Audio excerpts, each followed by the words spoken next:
Since the invention of the printing press, there's been a battle to control disseminated information. In the early 1900s, oil tycoon John D. Rockefeller took control of every newspaper and news editor of his era. He became America's first billionaire, paving the way for the power-hungry ever since. Thus began the gold rush for the modern world's most precious resource, the narrative. Do you have any people being paid by the CIA who are contributing to a major circulation American journal? During a Senate committee investigation, it was revealed that the CIA had been conducting a covert operation to infiltrate and control U.S. media. They called it Operation Mockingbird. We do have people who submit pieces to American journals. Do you have any people paid by the CIA who are working for television networks? This, I think, gets into the kind of details, Mr. Chairman, that I'd like to get into in executive session.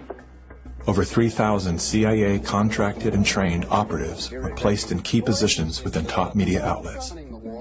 Posing as editors and journalists, these well-paid actors never dared to question the effect of their lies on the world beyond their cozy studio. How often does the CIA manipulate the media in this way? It goes beyond your wildest imagination. Setting up student organizations so they could draw radical students in. 5,000 university professors co-opted to help the CIA manipulate people's minds. Journalists in the U.S., including big-name journalists, co-opted to function routinely to help the CIA put out stories and biases to the world. As this 1952 CIA memo says, the aim is controlling an individual to the point where he will do our bidding against his will. It's a great brainwashing process to change the perception of reality of every American to such an extent no one is able to come to sensible conclusions in the interest of defending themselves, their families, their community, and their country. Would you say that continues today? Well, I would think probably for a reporter it would continue today, but because of all of the revelations, I think you've got to be much more careful about it. So how do we know that Operation Mockingbird still isn't in effect? Well, we don't. It was the Telecommunications Act of 1996 that opened the door for predatory corporations to monopolize the industries of print and broadcast. This bill protects consumers against monopolies. It guarantees the diversity of voices. Today, a handful of corporate empires own and control the vast majority of everything you read, hear, and watch. From the biggest movie studios, television and radio networks, newspapers and magazines, to the vast universe of internet news and entertainment sites. Amazon has transformed its operations in response to COVID-19 to protect employees and keep packages flowing. The company is keeping its employees safe and healthy while still delivering those packages to your doorstep. The company is keeping its employees safe. Keeping its employees safe. The company is keeping its employees safe. Millions of Americans staying at home. Millions of Americans staying at home. And that is how it works. It's like a house of mirrors, where you're seeing the same thing over and over and over again, except it's distorted. There's an industry that is paid to go after and target journalists, whistleblowers, and inundate our consciousness and the images we see to try to ruin, destroy, or smear the idea that they don't like or the person who's delivering it. You smear somebody with falsehoods and all the rest, and then you merchandise it. And then you write it, and they'll say, see, it's reported in the press, so they have that validation that the press reported the smear, and then it's called the wrap-up smear. Now I'm going to merchandise the press's report on the smear that we made. And it's a tactic. Welcome back, everybody. News personalities are not the only high-paid actors to serve the propaganda machine.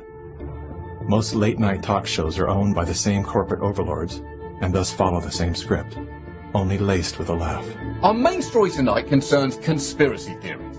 Last Week Tonight with John Oliver featured a skit entitled Coronavirus Conspiracy Theories.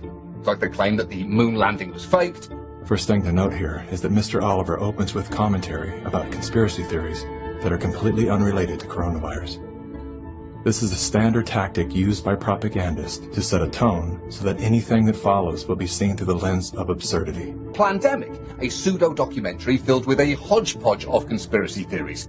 Mr. Oliver then does his best to debunk Dr. Judy's claim that she was arrested but never charged with a crime. She was absolutely criminally charged. This was not an oversight, but a blatant lie.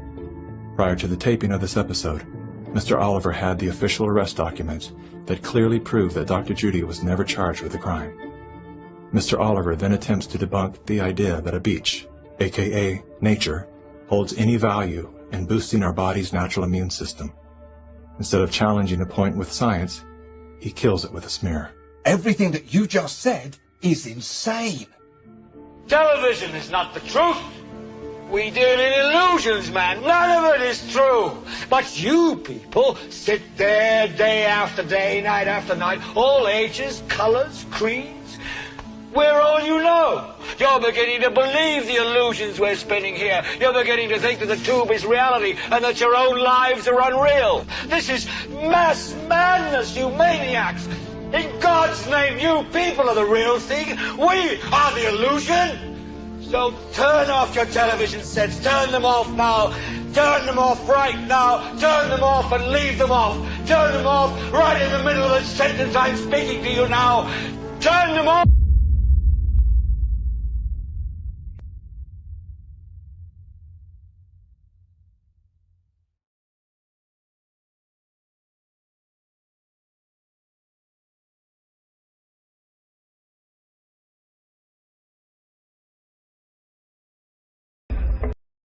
Did you know that research flat